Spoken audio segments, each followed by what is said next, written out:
In the club today, in the words of the philosopher Meek Mill, ain't this the one they've been waiting for? John Shipley of Sports Illustrated joins us for the collab that you never knew you needed, making his maiden voyage in Club 904. We're going to look at the Jaguars-Rams matchup this upcoming Sunday. We're also going to reflect upon the first 6 weeks, formally, of the Liam Coen era, as well as the last 8, 9, 10 months. My goodness, I can't believe it's been that long that we've been free of Trent Baalke. We'll dive into some other long-term plays for your Jacksonville Jaguars. Are there trades on the horizon? What do we make of all of the money that's being moved around?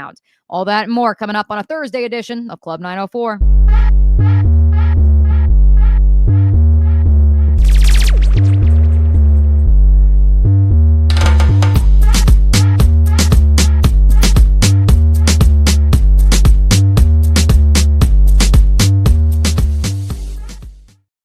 Welcome into a Thursday edition of Club 904. I am your host, Mia O'Brien. We are technically taping today's episode on Wednesday, so it's technically Wednesday. You're listening to this on Thursday, October 16th, just days away from the Jaguars matchup with the Los Angeles Rams across the pond in London. We are live, though, and streaming in future me time, syndicated on the Action Sports Jacks 24/7 channel. Brent Martineau and Stuart Weber are across the pond right now, so be sure to lock it in, like, subscribe to all of Action Sports Jacks' social media, YouTube.com channels, because that is your one-stop shop for all things multimedia when it comes to the Jaguars overseas. Today, a whole heck of a lot we're going to get into, and it is an honor and a privilege to welcome the one and only John Shipley of Jaguars on SI for his first visit to Club 904. Ship, it's been a hot minute. And by a hot minute, I mean I saw you 24 hours ago, or no, 48 hours ago at the Jaguars facility. How's it going? It's going good. It's going good. It's hard to keep up. We've been there so much over the last 7 days, playing 2 games there in 1 week. Definitely had me kind of in a haze on Sunday, but we're all good, locked and loaded for week 7. Were the Jaguars in a haze, though, in that 20-12 loss to the Seattle Seahawks? That is the question. Here's what we're going to do, folks. Ship and I are going to break down the Jaguars matchup this upcoming Sunday against the Los Angeles Rams while reflecting on their matchup with the Seattle Seahawks from the previous week. Then we're going to take a quick break. Then we dive into what I know most of you are here for. You're looking for scoops. You're looking for insight into where this team goes in the second half of the season. We'll reflect upon the operation, too, and maybe where we may see Liam Coen's offense evolve in the weeks ahead. But let's start with this, John Shipley. James Coleman, Big Game James of the Sports Den, popped into Club 904 on Tuesday and said the following, quote, "If Jared Verse wants to whoop Walker Little's behind, he's going to whoop his behind." Jared Verse is currently 8th, according to PFF, in pass rush win rate. Of course, the Rams as a whole, one of the better defenses, according to DVOA and Aaron Schatz. They are the 9th best 4-2 defense that we have seen since 1978 in the National Football League. What do the Jags do to combat this defensive front for the Los Angeles Rams? Yeah, I mean, you look at it, and they kind of present a lot of similar problems that the Seattle Seahawks represented, which, in fact, I think even deeper than that. I think the Rams have better individual pass rushers. The Seahawks are really known more as a stop-the-run unit. They got after the Jaguars' pass blocking, obviously, to a big degree. Trevor Lawrence had never been sacked more than 5 times in a game, and they did it while blitzing at the 3rd lowest rate of any defense in the NFL that week. So the Rams obviously know how to get after the quarterback if they know how to do anything on defense. They rank 4th in pressures right now, 7th in pressure rate. Jared Verse is a legitimate defensive player of the year level talent. And on top of that, he's not a great matchup traits-wise for Walker Little. We've seen Walker Little before kind of struggle with those more power-based pass rushers. He normally has more success against speed guys or really finesse guys or even guys who try to win based on technique. The power's always kind of giving him some issue. And Jared Verse's entire pass rush, skill set is more or less that he's trying to run through somebody's face on every single play. So it's definitely not an ideal matchup, I don't think, for the Jaguars. But I think when you look at the other things that the Jaguars can try to take advantage of, whether that's trying to move the ball a little bit on the ground, Liam Coen said he could have been, a little bit more committed to that against the Seahawks. It felt like the Jaguars went into the game thinking, okay, their defensive line is really good. their secondary is hurt. We have to throw the ball this week. And then they just didn't move on from that during the game.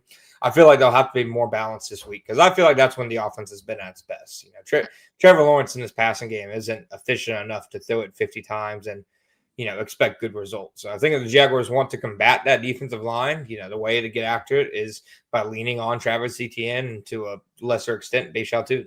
And that's the point that James, the former Florida State fullback, made on Tuesday. He said, it's not a matter of this offensive line being mediocre or below mediocre. It's the reality that there's maybe one or two quarterbacks in the National Football League that can drop back 42 times in a game and you can win that football game handily. It's the reality of we've always viewed the term game manager, I think, John, or at least in recent history with this negative connotation, when that's what you want your quarterback to be. You want them to be the point guard and you want to have an equal distribution as much as possible. Maybe not 250, as the philosopher Urban Meyer once claimed, but you want to have balance. And so I say this, we knew the Seattle Seahawks run defense was going to be stout, number 2 in the National Football League coming into the Week 6 matchup. The Rams are 15th. Why will the Jaguars be able to run on the Los Angeles Rams comparatively to Seattle? I think you look at the Seahawks defensive front and the Rams have some premier pass rushers and Jared Verse and Byron Young, obviously Kobe Turner. Braden Fisk had a really great rookie season, but the Seahawks front to me is deeper in terms of, the rotation and wave of guys they can send out. And it's also just a more stout unit against the run. I'd give the Rams the edge in terms of their natural pass rush ability, but I don't think they are as stout. They don't have a Leonard Williams up front, Byron Murphy.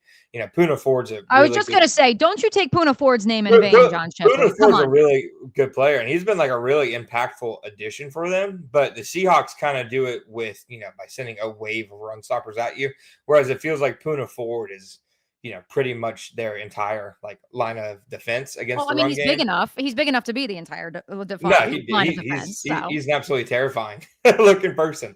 So, I think that's the biggest reason to think so. And it's also that, just the way that the Rams play defense, the way Chris Shula kind of structures his defense, he's not loading up the box a ton. He's kind of spreading his defense out. They play a lot of soft, shells, soft coverages, so the corners are off the ball a bit. You can kind of get the edge on them. I think those are some of the reasons why the Jaguars need to think they should at least try to get the run game going on Sunday. And it'll be curious if they can get the passing game going because while, yes, obviously that was the big talking point for Liam Coen on Monday, this idea of we need to focus on ourselves and what we do well, which is running the football. And that's the identity of the 2025 Jaguars, not Trevor Lawrence dropping back 42 times. Maybe somewhat surprisingly, John, the Rams passing defense is 9th in total yards allowed through the air. A little surprising when you look at that depth chart. And I feel like we say it every year, but ultimately this is a Rams defense that doesn't draft defensive backs or safeties high. And yet they're able to maximize undrafted free agents and day 3 picks to the tune of top 10, top 15 rankings. No, 100%. They definitely get more bang out of their buck than most teams do. You look at their defensive, back depth chart entering the season, and you're like, are they really entering the season as Super Bowl contenders, like with these guys as their cornerbacks? But they've always felt comfortable doing it. Now, I do think part of their numbers, they played Cooper Rush. They played the Texans when Nick Caley was still struggling to, tell his left from his right early in the season. Isn't he still struggling with that? Listen, you played the Rams and you played the Ravens, one of the worst defenses in the league. You played the Titans, literally the worst team next to the Jets. I don't know, but that's besides the point. Continue. No, I'm with you. I'm when the Seahawks play the Texans on Monday, it's either going to be like the dagger that ends like the Texans season, or it's going to be their emphatic, okay, they're here to play, for the AFC South this year. Because I'm with you. There's a clear reason why Houston went 0-3 against the good teams they played and then 2-0 against, the two terrible teams that they played. But I also think that kind of factors into, the Rams. They played Jalen Hurts as well, and obviously their passing game's kind of been a mess. The one thing, Mac Jones kind of got after them some, but it wasn't like Mac Jones was having like a Sam Darnold-esque game a couple weeks ago against Tampa where he's just dropping bombs left and right.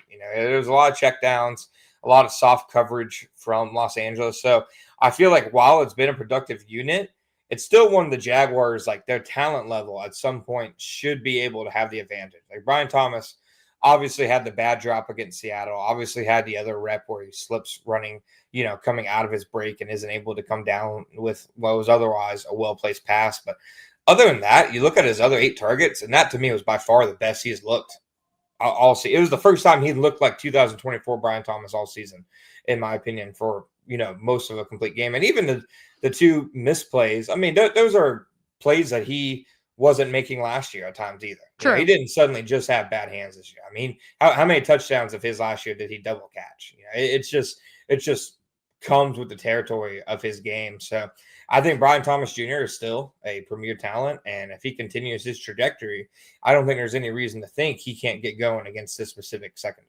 Ooh, interesting. I like that take, John Shipley. We're going to dive into the discourse surrounding number 7 coming up in just a little bit. But first, with regards to Sunday's game, I want to flip it on over to the defensive side of the ball for the Jacksonville Jaguars.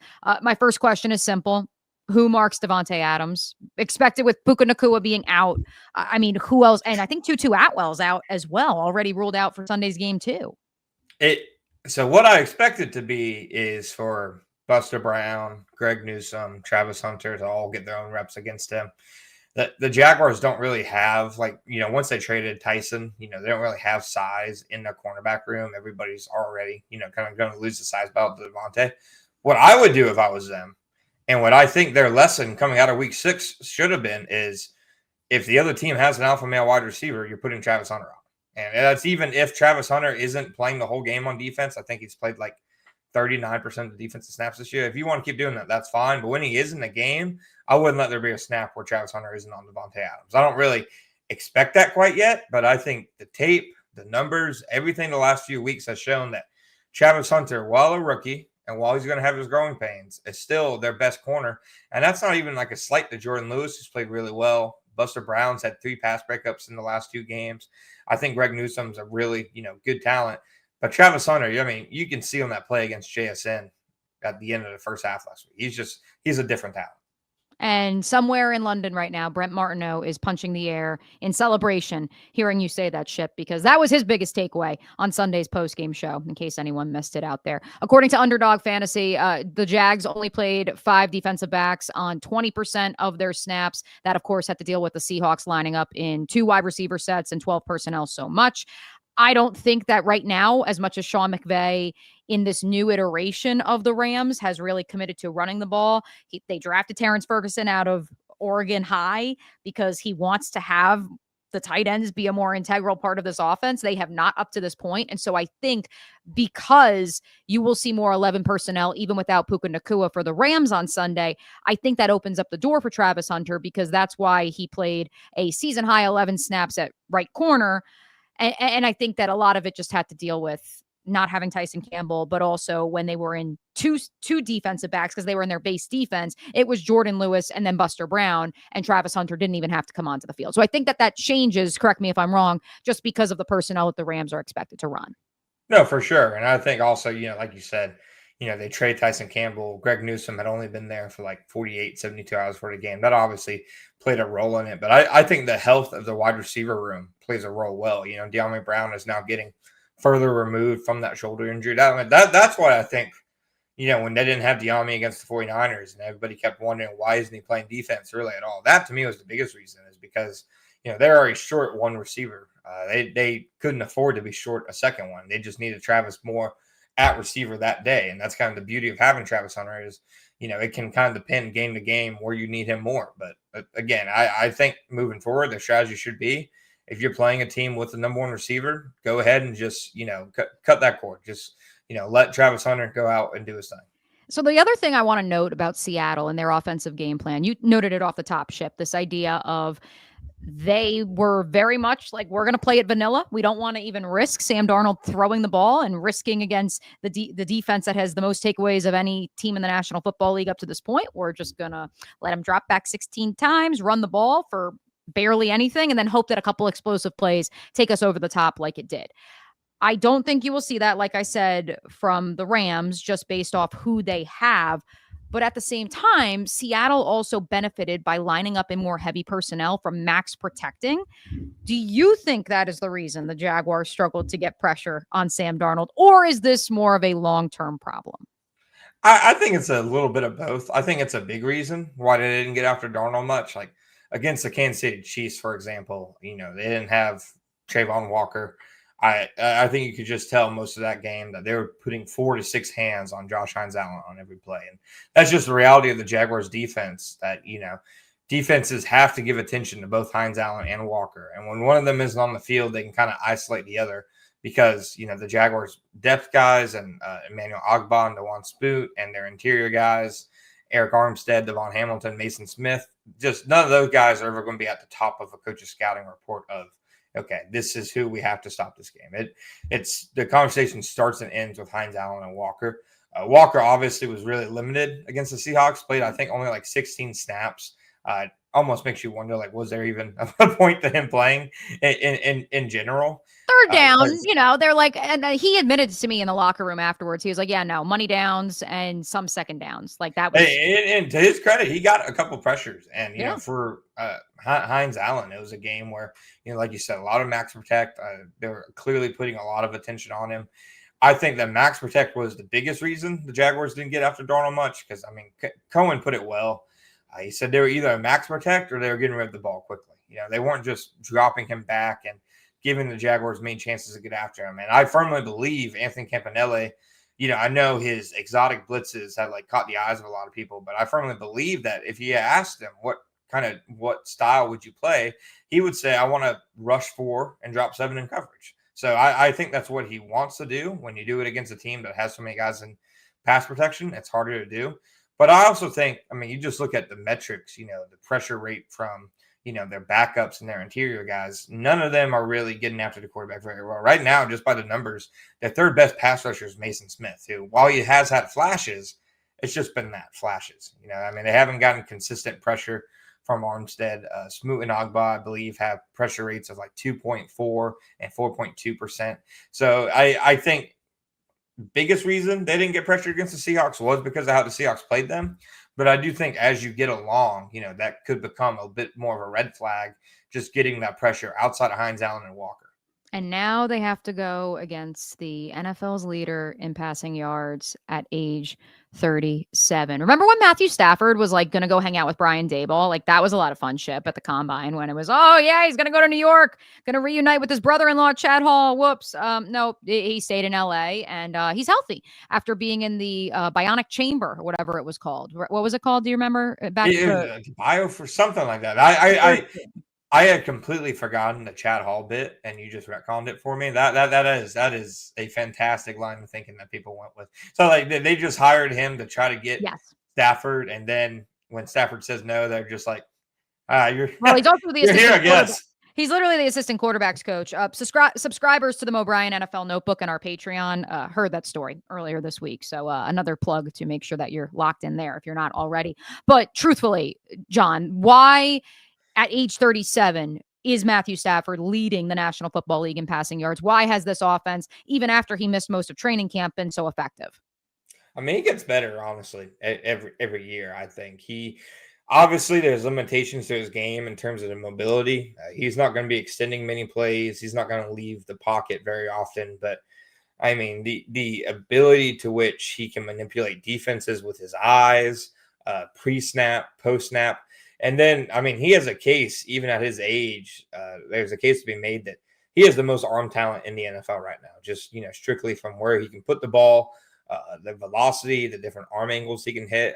That play against the 49ers where he finds Tutu Atwell downfield, nobody remembers it very much because they didn't win the game. But if they win the game, you're seeing that play for the next, 3 and 4 months on highlights. He's just an absolutely unreal quarterback. And I think, for a Jaguars defense that stresses, having eyes on the quarterback and on his eyes, it could be a frustrating day because I'm not sure there's any defense that I would pick to succeed against Matthew Stafford the way he's playing right now.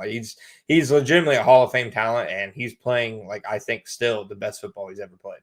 The Jaguars 29th in the National Football League with just 8 total sacks. We will see if that changes or if they add to their NFL leading 15 takeaways. 15, right? Or we have 14 still. I've lost track. I believe 14. I think Okay. it should have been 15 on like 4 different occasions on Sunday. Leave And that's just how BJ turnover Green games out are. of this, John. No, Shipley. it wasn't. There were multiple. There were like several times where I'm like, wow, that really should have been an interception. Let's take a quick break. We know why you're all here. Ship and I are going to hit the latest rumors surrounding the Jaguars, as well as reflect upon the first 6-7 weeks of the Liam Coen 2025 season. We'll be right back after this.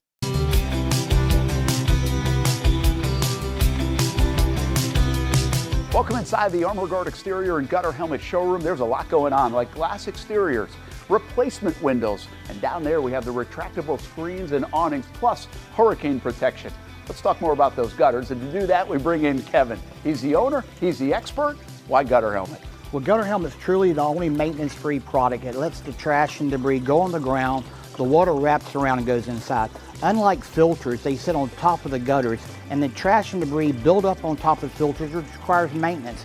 With Gutter Helmet, we're going to keep you off the ladder, the most dangerous thing in your garage. With Gutter Helmet, you'll never clean your gutters again. So get off the ladder and put on the helmet. Gutter Helmet. Get a free estimate at gutterhelmetofnorthflorida.com. You can also call 904-762-7779 or visit the showroom on St. John's Bluff Road in Jacksonville.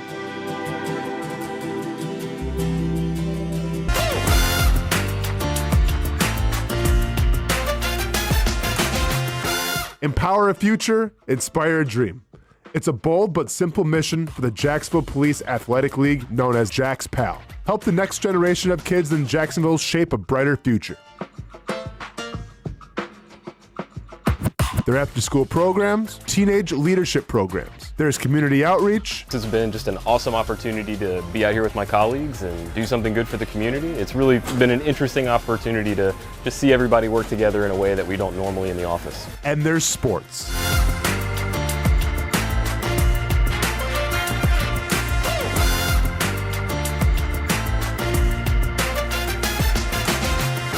There are also ways you can help the next generation with a donation of any kind. Just visit jaxpal.org to get more information. Empower a future, inspire a dream with Jax PAL. I've been telling you about CGC Water Treatment and Plumbing for a long time now. Their drinking water systems remove up to 99% of contaminants. We've had a Connecticut water softener and drinking water system in our home for more than 7 years. You can see the difference whether you're washing clothes, the dishes, or what I like to do most, fill this up for some coffee every morning and mostly all day. Remember, if you're not filtering your water, you are the filter. Don't be the filter. Right now, you can get a free Connecticut reverse osmosis system with the purchase of a Connecticut Premier Softener. The experts at CGC Water Treatment and Plumbing will test your water for free and determine your water score. Don't know your water score? CGC will find out and recommend the appropriate Connecticut water treatment solutions so you can improve it. Call 904-552-1242 or visit cgcwater.com. Ask about our 90-day love it or leave it guarantee. CGC Water Treatment and Plumbing, an authorized independent Connecticut dealer. Florida license number CFC 1432579. There's a saying in sports, you can't win them all, but you can win a lot with good folks on your team. Like that one painter, First Coast. It's tough to beat the sun in Florida, so your home fades. It's tough to beat that HOA when they come calling. Beat the sun, beat the HOA with that one painter, First Coast. And it's a good time to do it. Less rain to work around and painting in mild temperatures is perfect. After all, the paint bonds to the surface so much better. Give that one painter First Coast a call at 904-417-3557 or look them up at first-coast.thatonepainter.com. Fast estimate, guidance on color and HOA requirements, and the highest quality job you'll find anywhere. Be a big winner in your neighborhood with that one painter First Coast on your team.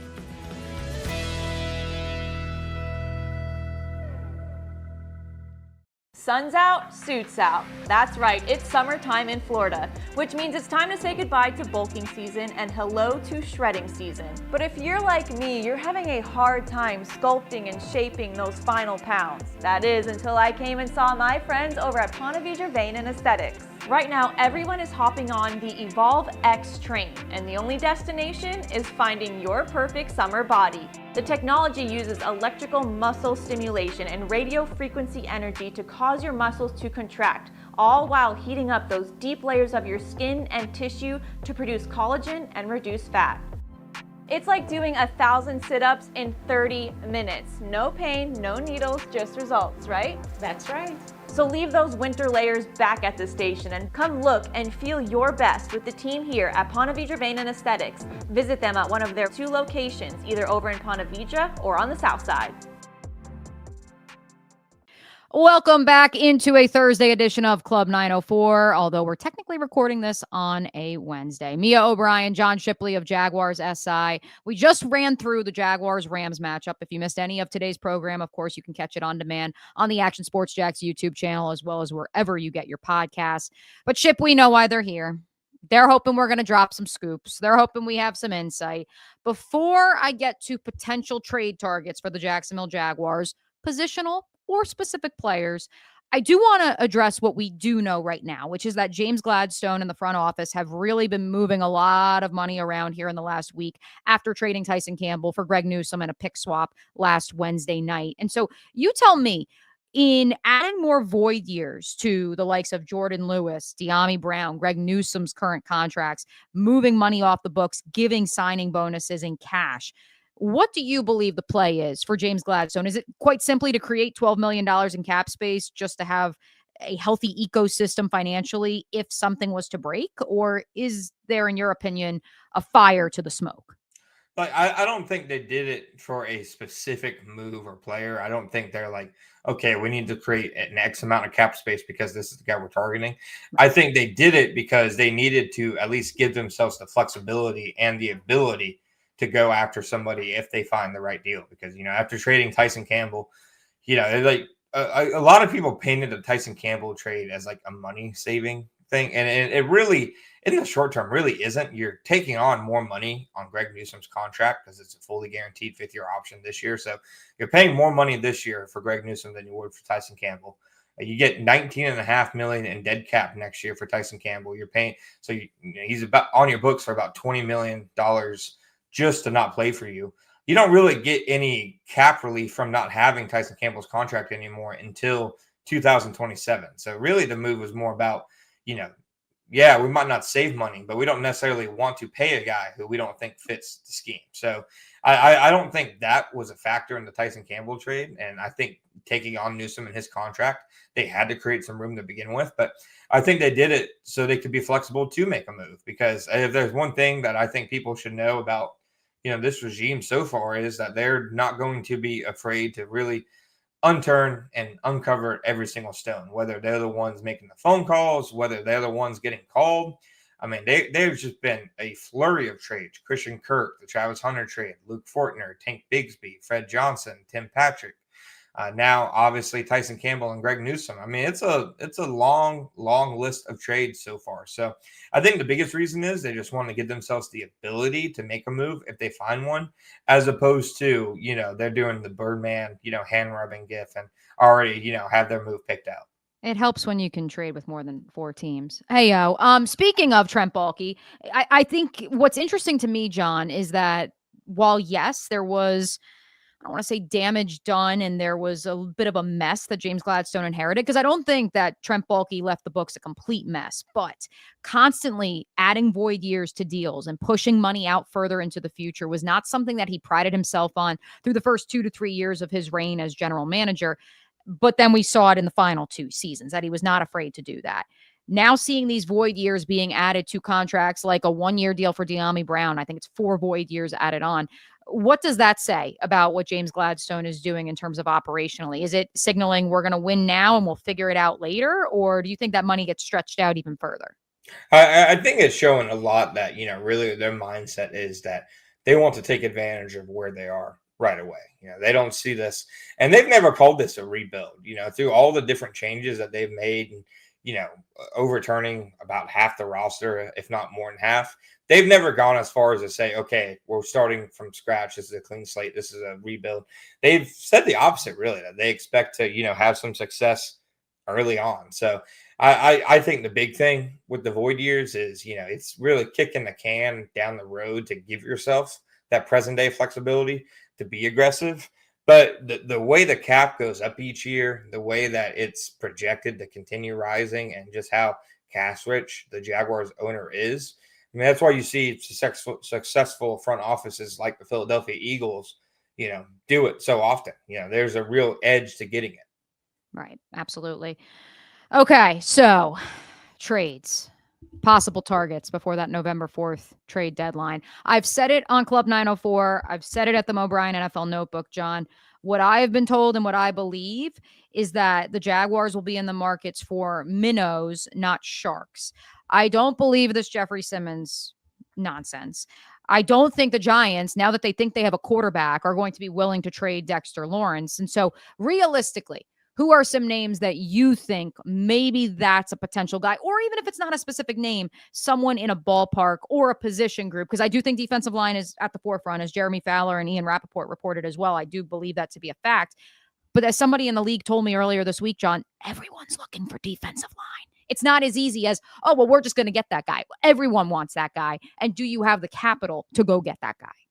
No, 100%. It's, saying you want to improve your defensive line. I mean, that's like, saying you want, to win the lottery tomorrow. Of course you want to improve your defensive line. I love a pass rushing interior defensive lineman. Yeah. Who wouldn't? I would also. There's a reason premier defensive tackles rarely hit free agency. And there's a reason why Milton Williams, when he did hit free agency, got paid a eye-popping, amount of money. It just doesn't happen often. I do think that's where the Jaguars' focus will probably be. I've said for the last couple of weeks when people have asked me, I said, I don't think safety, I don't think receiver. I think they're going to keep the run back position as it is.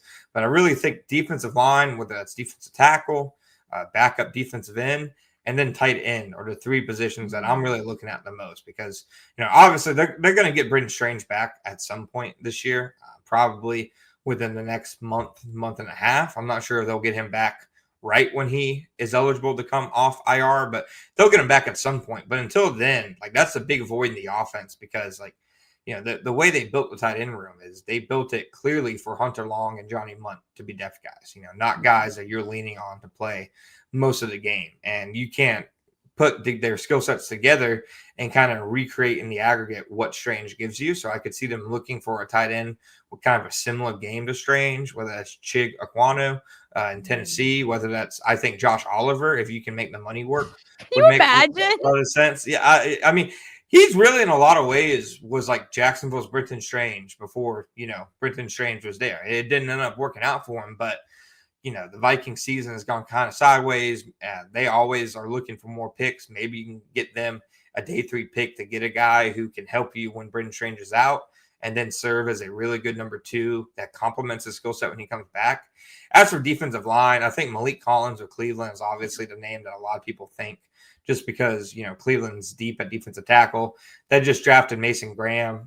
Mason Graham does happen to have the same pressure rate as Devon Hamilton, but that's nor here. We don't want to talk about that, though. We don't want to talk about that. And I think another guy that you haven't seen talked about much really since they got drafted, I think Logan Hall from Tampa Bay would be an interesting guy. Somebody who maybe could just use a change of scenery. I think he had 5.5 sacks last year. There's obviously some talent there, but he could really bring your nickel package some juice. So those are kind of the 3 names that I've been thinking of, not necessarily hearing those, but the 3 names that, based on what I believe they're going to look at, are 3 guys who make sense for them. I want to throw one at you that I was workshopping this afternoon, and he just signed a reworked 3-year extension back in August, so I don't think it's a reality, but I also don't think the Miami Dolphins expected to be in the position they find themselves in. I know there's some reports out there that both Chubb and Phillips, the 2 edge rushers, could be on the move out of Miami if things continue to go awry. What do you think about Zach Sieler, however you pronounce it? I know people change their pronunciation of it every day. I mean, he's a player. I mean, he's a pillar of their team, so that's why I don't think they trade him. But I was just trying to think, if Miami's going to be a seller at the deadline, who's an interior piece that the Jaguars maybe could pluck off?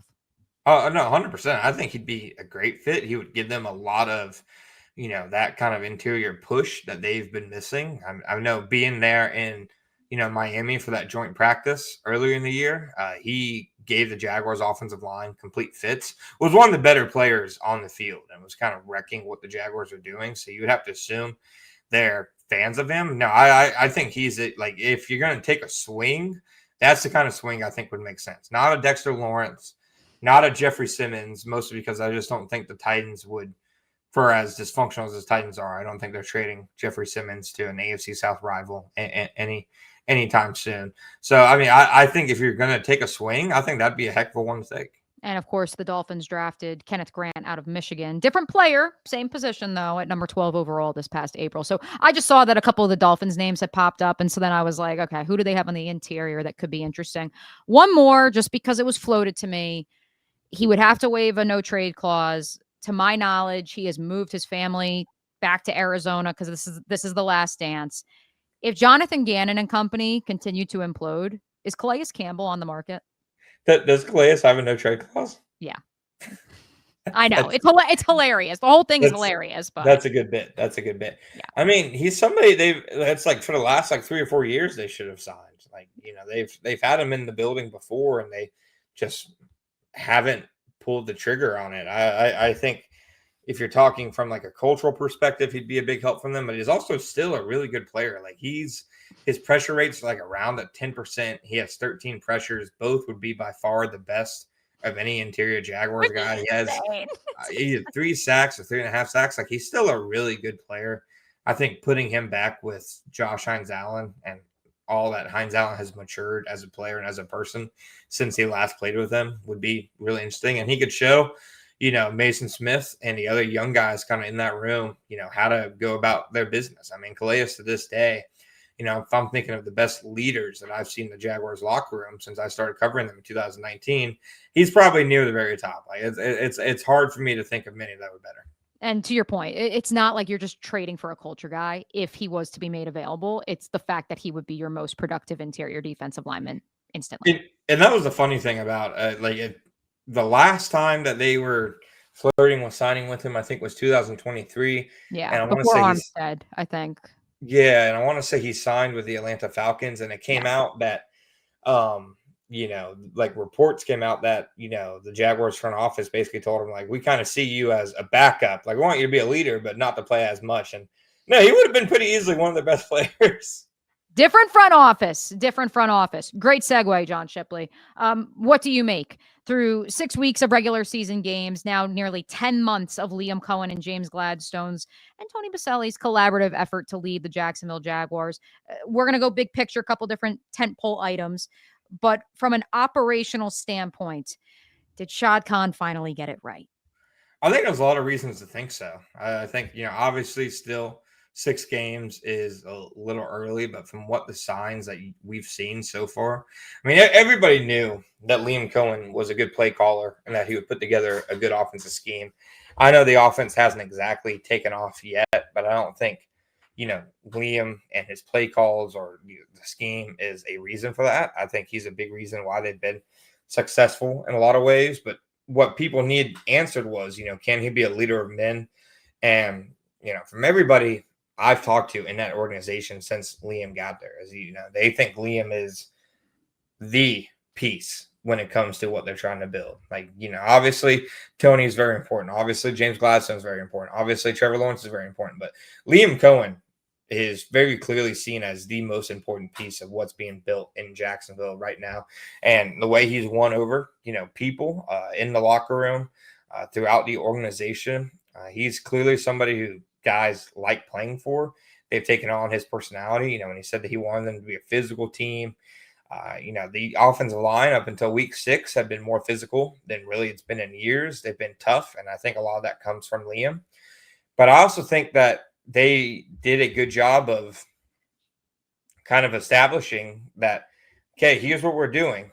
If you're not moving in this direction with us, you don't have to be here, which the Jaguars for years have, had malcontents, throughout the roster, just kind of wasting away, and guys unhappy with their role, guys unhappy with the coaching staff, guys unhappy with the front office.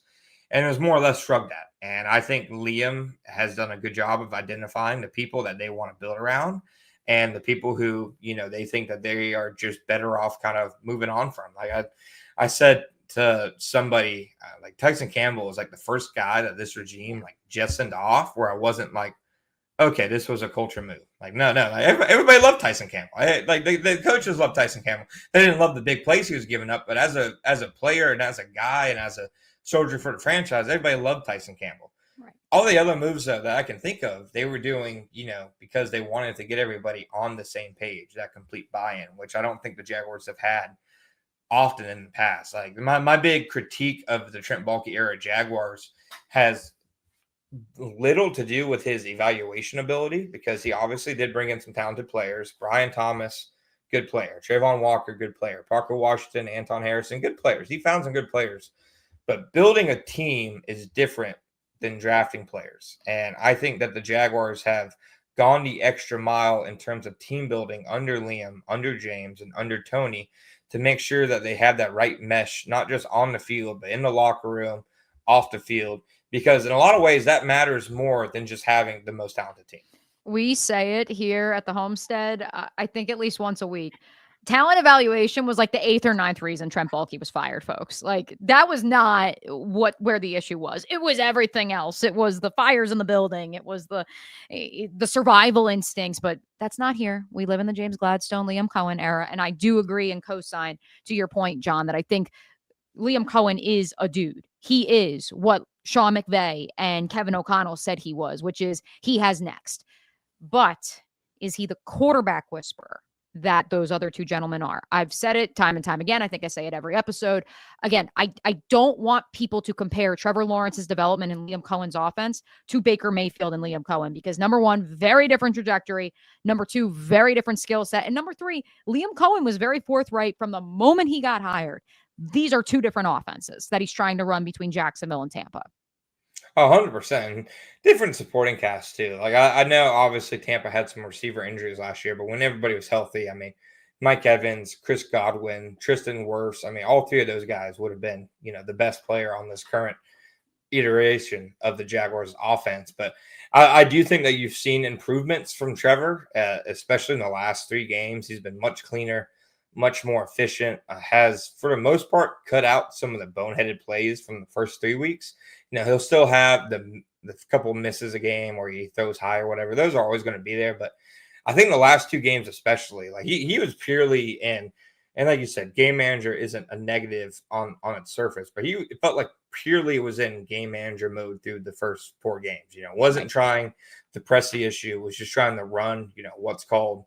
The last 2 weeks, you've seen him become more of a playmaker and play more out of structure. It was really out of necessity, especially against the Seahawks. But I think that was the next natural step for him in Cohen's offense. And I think Cohen has shown that, he can put the scheme around him to scheme guys open downfield.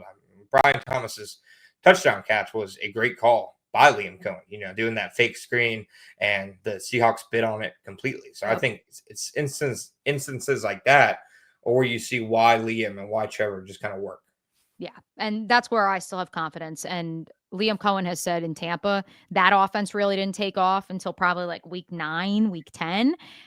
That's why even if they were to lose on Sunday, I don't think it's over for this offense in any way, shape, or form, because that offense in Tampa had to evolve as injuries occurred. And I believe this offense will evolve based off of who they're playing as well as what the skill set of their players are. Speaking of current players, you hit on Brian Thomas Jr. a little bit earlier. You're not worried, to be clear.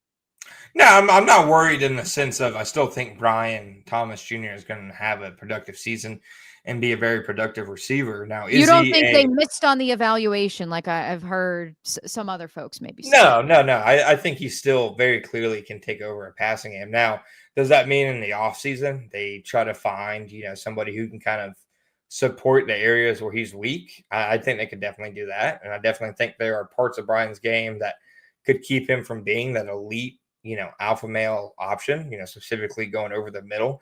But in terms of what he can bring to the offense, no, I think there's not much reason to be worried about Brian Thomas. Is there reason to be worried about him becoming a top 5 receiver in the NFL?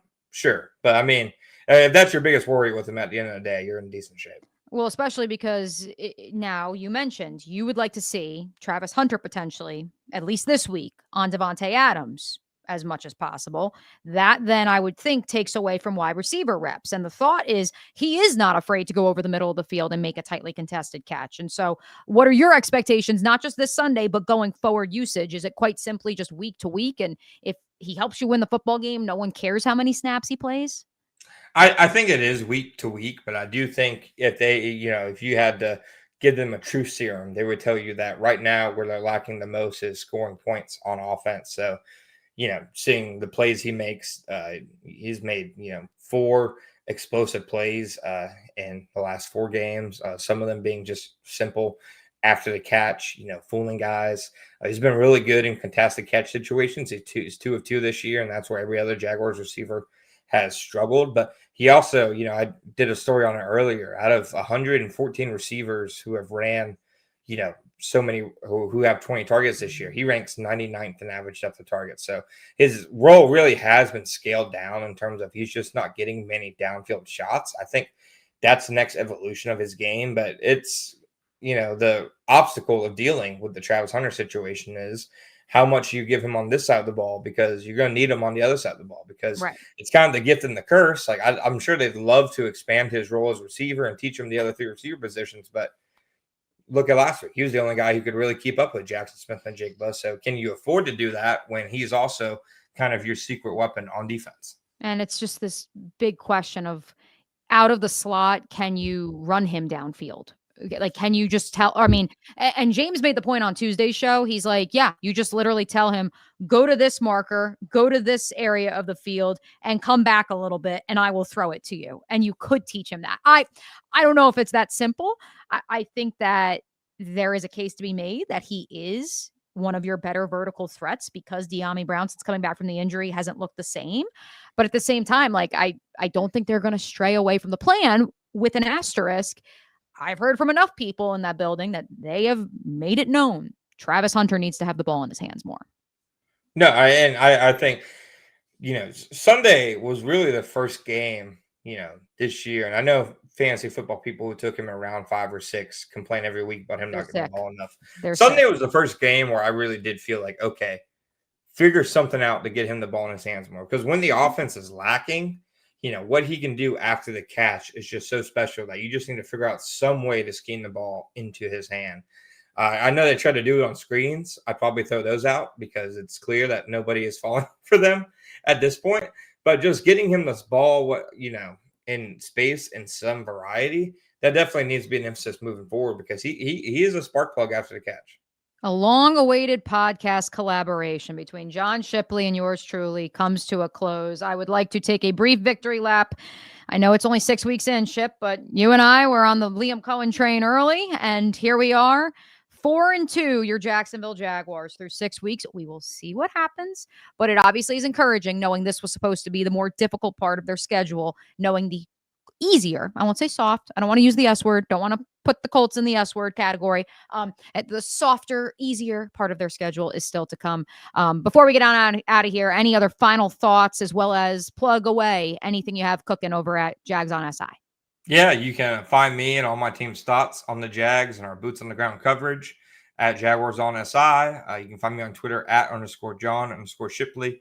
I understand 2 underscores is outrageous, but there's like an 80-year-old sports reporter in Minnesota named John Shipley who beat me to it by several decades. So, but no, I mean, really my leaving thought is I do like the trajectory the Jaguars are on. Clearly, if you had told me before the season that they'd be 4-2 going into London, I would have, said no. I don't think so. How are you getting that? So I think the Jaguars are in a good spot, but it's the NFL. People are always going to feel how the last game made them feel. So even though they're 4-2, coming off a tough loss against the Seahawks, people are just going to feel the way they do. And they're going to let their takes be known, and they're going to at the 2 of us, at _John_Shipley, at Mia O'Brien TV. We encourage, or maybe not. Maybe we're just going to mute you, but that's all right. I encourage discourse, though. I know you do as well. I also never knew that about the Minnesota Sports Reporter. So that's a nice little nugget to, put in your pocket and take away with you from today's I'm coming for him. I hope he knows it. Let's hope he doesn't hear that. I think you're going to be around a little bit longer than him, John, but I appreciate you stopping by Club 904, a long-awaited episode. I know that the listeners appreciated it as well. Hope you guys enjoyed that conversation with Jags on SI reporter John Shipley. Again, we recorded today, Wednesday. This is airing on Thursday. Let's hope and pray the Jaguars don't make any midnight moves tonight that then mess with our conversation. We appreciate you being locked in here on Club 904. Of course, you also can check out the O'Brien NFL Notebook, our Patreon, Discord community, constant updates, constant news and notes that I know you guys are going to love. We'll keep you posted what other scoops we may or may not hear. Currently, you can sign up $5 for standard scoopers, $10 for friends of the pod, and a free 7-day trial. And of course, be sure again to like and subscribe to our friends at the Action Sports Jacks 24/7 channel, because they are boots on the ground in London since Tuesday morning. Video, sound, podcasts, writing, you name it. Brent Martineau and Stuart Weber have it covered. So make sure you check them out and make sure you subscribe here. We will be back on Sunday night, 12 hours after the Jaguars kick off in London at Wembley Stadium. We will have your late night post-game report. I don't think we'll have Brent Martineau. I think he'll be on a plane somewhere. I promise we'll have a lot of fun, though. That'll be 9:04 p.m. on Sunday before the Jaguars head into their bye week for the 2025 season. Until Sunday, we'll catch you later. When it's time to get a new car for anyone in your family, just remember, nobody but Nimnick, the #1 Buick GMC dealer in Jacksonville. Get the latest price breaks on 2023 and 2024 models or the newest 2025 vehicles in the showroom on Phillips Highway, or shop online at NimnickBuickGMC.com 24 hours a day. GMC Sierras, Yukons, and the redesigned Acadias, or get the all-new redesigned line with Buicks. It's nobody but Nimnick, and part of the reason why is this is a first-class buying experience here at Nimnick Buick GMC. You're not just a customer, you're a friend. This is about getting a vehicle that best fits you and getting you on the road, and also helping you and your family down the road. Nimnick has a treating you right guarantee, courtesy, respect, fairness, and most Buicks, GMCs, and Jacksonville's only Car Bravo dealer, nobody but Nimnick. Who has put in the most years and stands behind a better experience? Nobody but Nimnick GMC. We are professional grade. Putting your needs first. It's the backbone of how First Florida Credit Union does business. In all honesty, you might as well be speaking another language when it comes to finances. Sure, I'm good with my money, but what am I missing in the fine print? That's what led me to First Florida Credit Union. They're the perfect choice for anyone starting their financial journey because they keep finances easy. Plus, they offer financial education and resources I can trust. So I'm always growing more confident. And as a young adult, I am constantly adding more responsibilities to my plate. From a car payment to a mortgage, it all adds up. Luckily, First Florida Credit Union makes sure it adds up in all the right places and not the wrong ones by offering better rates and lower fees than traditional banks, even if you're still trying to grow your credit. Because as a member-owned institution, First Florida genuinely puts people's needs first rather than focusing on profit. So I know as my needs change, they'll be right there to help me reach my goals. Check out firstflorida.org to learn how you can benefit too. I've been telling you about CGC Water Treatment and Plumbing for a long time now. Their drinking water systems remove up to 99% of contaminants. We've had a Connecticut water softener and drinking water system in our home for more than 7 years. You can see the difference whether you're washing clothes, the dishes, or what I like to do most, fill this up for some coffee every morning, and mostly all day. Remember, if you're not filtering your water, you are the filter. Don't be the filter. Right now, you can get a free Connecticut reverse osmosis system with the purchase of a Connecticut Premier Softener. The experts at CGC Water Treatment and Plumbing will test your water for free and determine your water score. Don't know your water score? CGC will find out and recommend the appropriate Connecticut water treatment solutions so you can improve it. Call 904-552-1242 or visit cgcwater.com. Ask about our 90-day love it or leave it guarantee. CGC Water Treatment and Plumbing, an authorized independent Connecticut dealer. Florida license number CFC 1432579. Hi, I'm Greg Mackey from Cycles of Jacksonville. Whether you're looking for a side-by-side, ATV, motorcycle, or scooter, Honda has what you need. The Honda Talon. Ultimate performance meets family-friendly fun. Prices starting at $363 a month. Or the sporty Honda CBR 650 starting at an affordable $204 a month. Stop by and choose your adventure from a full line of Honda products. Only at Cycles of Jacksonville on Atlantic Boulevard. Family owned and operated since 1983. Hello, I'm Kenny Lay of Kenny Lay & Associates. Since 2003, our firm has fought exclusively for the rights of men in family law.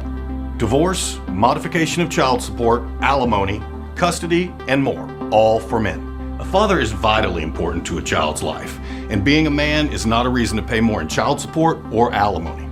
I'm a single father. I get it. If you have a divorce or other family law issue, contact Kenny Lay & Associates at divorcemenonly.com. High school football is right around the corner, and here at Action Sports Jacks 24/7, we're bringing in a new wave of high school football coverage, introducing the Blitz Breakdown and the Friday night game of the week. Start your week off right with the Blitz Breakdown on Monday nights, giving you live analysis, interviews, picks, rankings, and more, making it a one-stop shop for high school football in the 904. And don't think we're stopping there, because on Friday nights when the lights get bright, Action Sports Jacks 24/7 will be there with a live game of the week, bringing you some of the best in-county rivalries in the area. Play as hard as you can play, do your job, and stay together. Okay, the rest will take care of itself. Action Sports Jacks 24/7, your home for high school football.